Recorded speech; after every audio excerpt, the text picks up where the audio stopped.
Es la tercera de las 4 divisiones del miembro superior. El antebrazo está relacionado con el brazo a través del codo y con la mano por medio de la muñeca.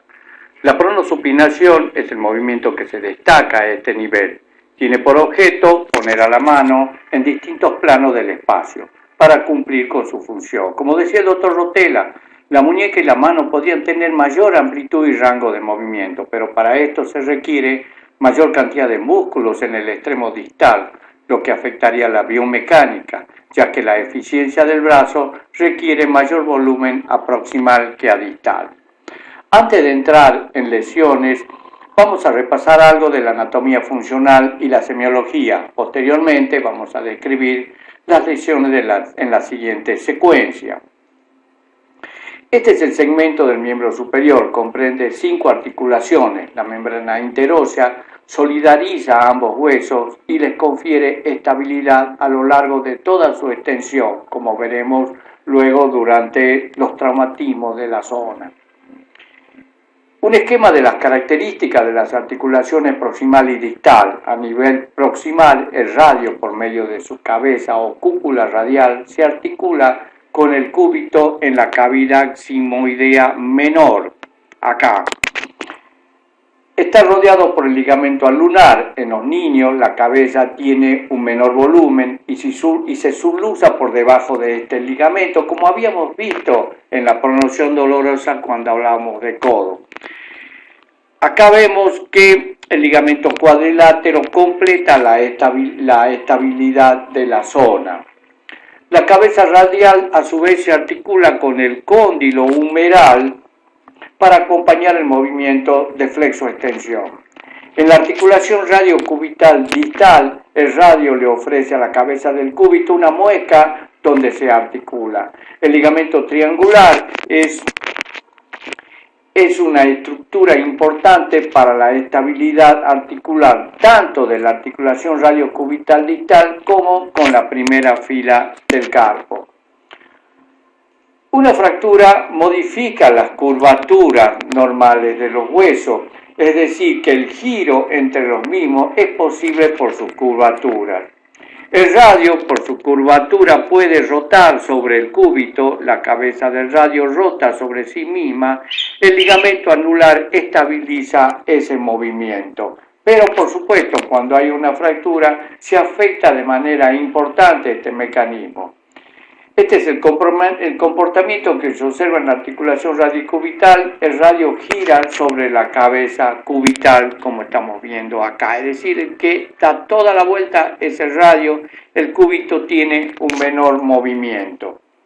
Se muestra la posición de la mano durante los movimientos de pronosupinación.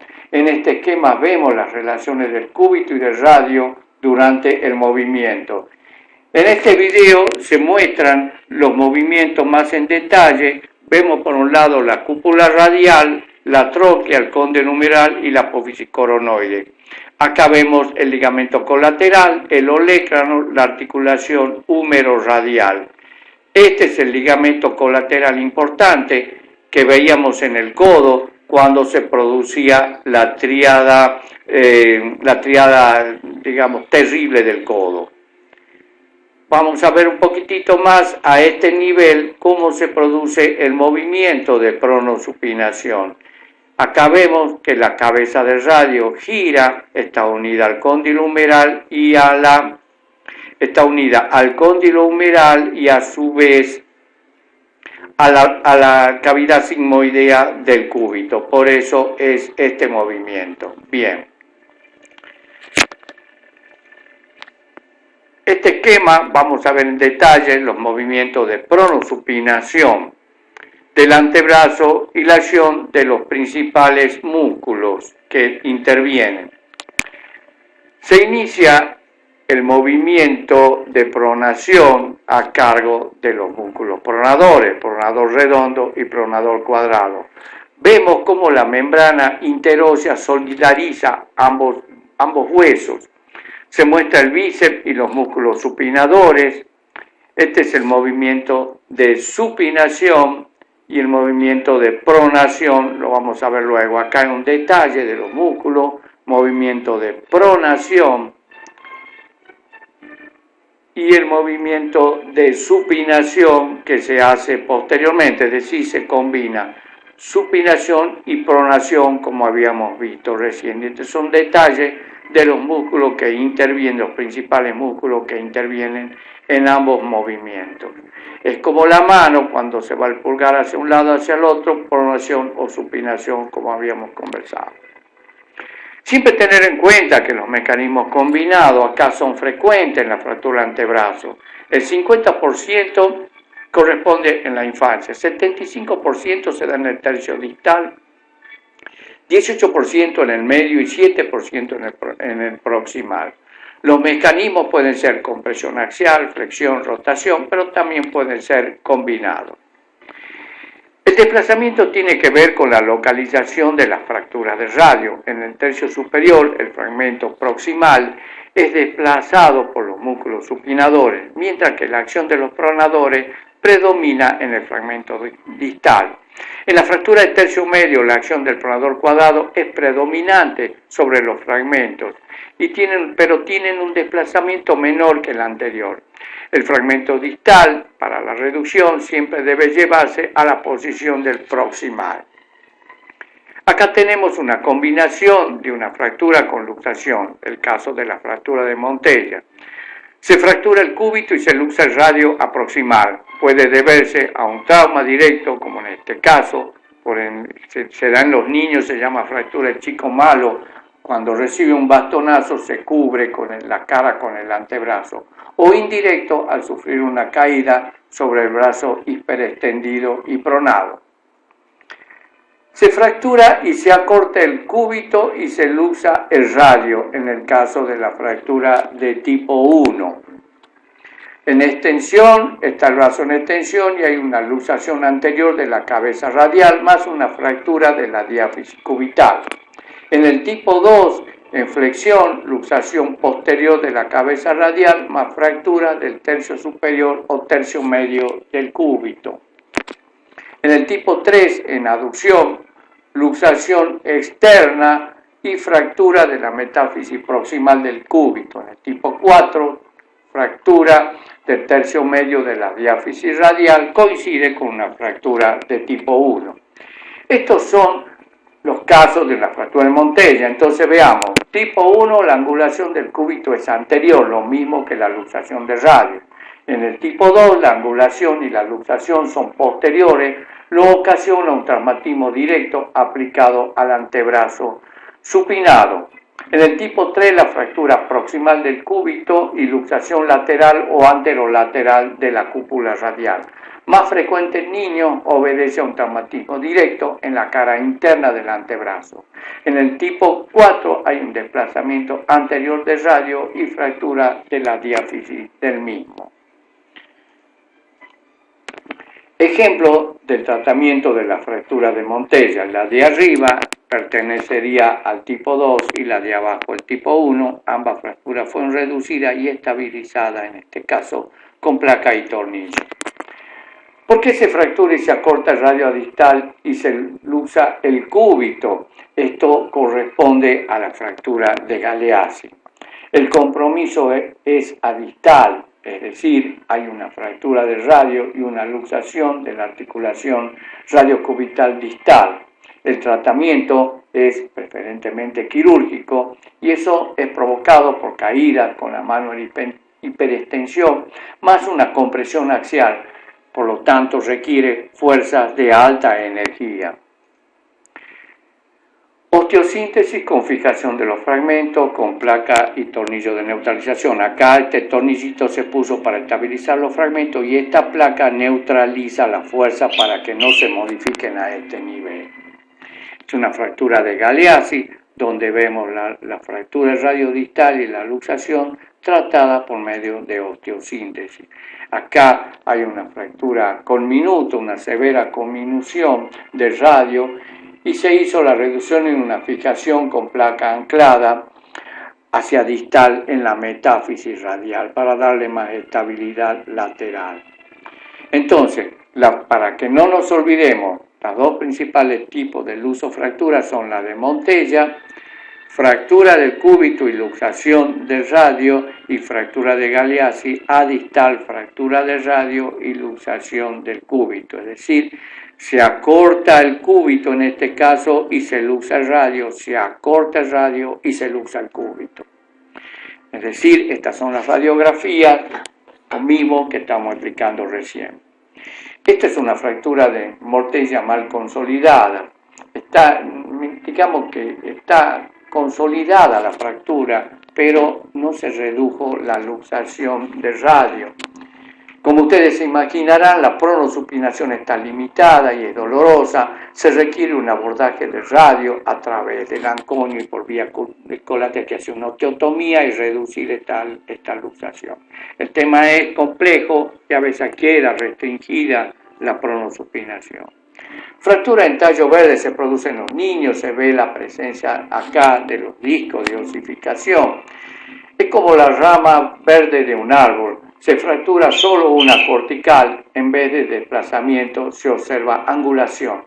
La remodelación es la regla. En edades próximas al inicio de la pubertad es necesaria la reducción incruenta, completando la fractura de la cortical sana y manteniendo alineados los fragmentos en un yeso brachiopalmar.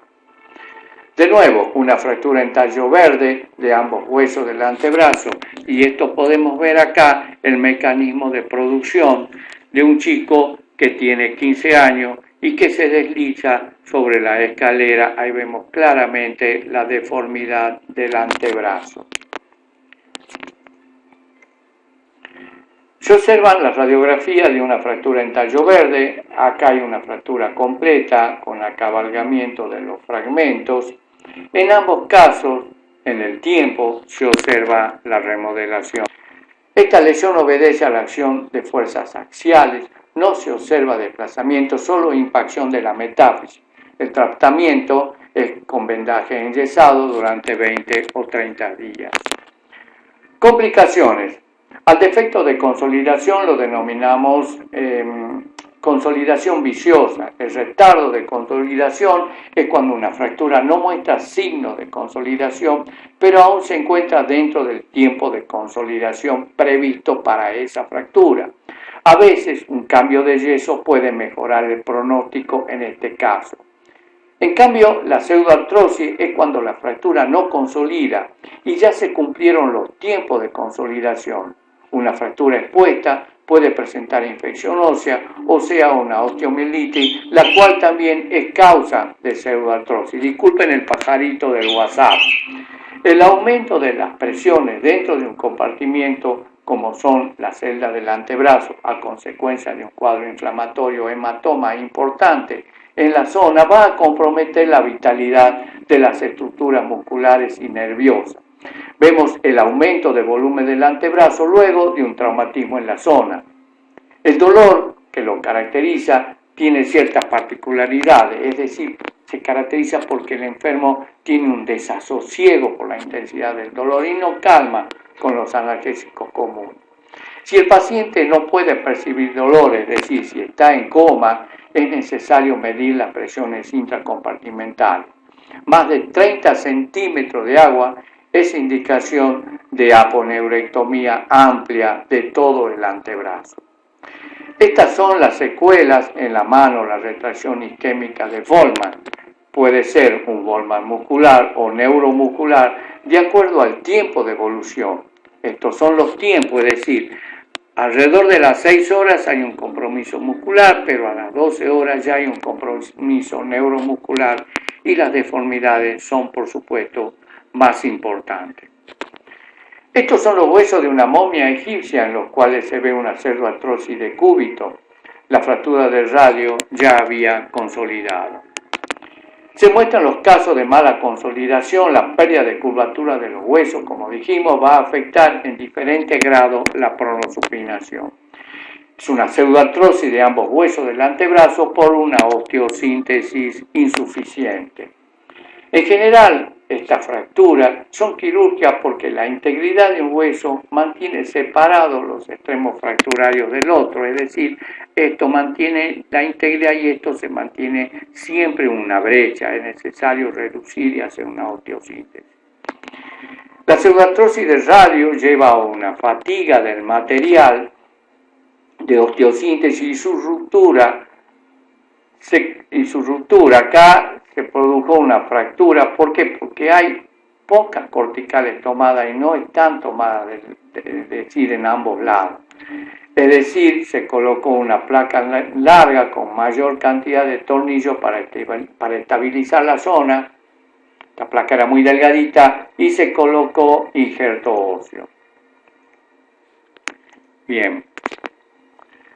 Como saben, existen distintos grados de fracturas expuestas, desde apenas la protrusión de un fragmento óseo hasta severas lesiones con afectación de vasos y nervios. Pero todas son siempre quirúrgicas. Son frecuentes en los accidentes de tránsito, donde actúan fuerzas de alta energía. El tratamiento requiere aplicar un protocolo preestablecido que va desde el traslado del paciente, tiempos quirúrgicos contaminado y limpio, antimicrobianos y estabilización ósea. Sobre esta última desarrollaremos algunos conceptos. En una fractura contaminada se evita colocar placas y tornillos en la primera instancia, es decir, de UL. Es preferible estabilizar los fragmentos con valva de yeso o mejor si se dispone con fijadores externos. Una vez consolidado el proceso infeccioso, se realiza la osteosíntesis definitiva. Como ustedes vieron, existen distintos modelos de tutores externos. Acá se muestra uno que es el tipo de orthofix. Esta es una fractura expuesta, por supuesto, por arma de fuego. Es una perdigonada donde se ven múltiples perdigones que han quedado y la estabilización se hizo por medio de un tutor externo. Osteosíntesis infectada. El germen es un estafilococo aureus, se hizo limpieza, extracción de implante y colocación de una nueva placa LSP, es decir, una placa de bajo contacto, con preservación de periósteo e injerto. La fractura consolidó. Luego de retirado el implante, todavía se observan los orificios de los tornillos. Pseudoartrosis infectada con importante pérdida de material óseo, limpieza, resección del secuestro y estabilización con tutor externo. Después se podrá poner a este nivel injerto óseo. Esto es una sinostosis, es decir, cuando se unen ambos huesos. Esta complicación probablemente se deba a una importante manipulación de tejidos blandos y fragmentos óseos. Este proceso se puede presentar en pacientes politraumatizados y con fracturas complejas y también con un traumatismo de cráneo severo que exacerba la producción ósea. ¿Cómo analizamos esta radiografía? ¿Consolidó la fractura luego de la osteosíntesis? Vemos que no, vemos que hay una brecha. ¿Cuál fue la causa de la pseudoartrosis? Y probablemente la poca cantidad de tornillos que fija la articulación, la falta de reducción, porque acá hay una angulación del cúbito y acá hay un tornillo que prácticamente está atravesando el trazo fracturario.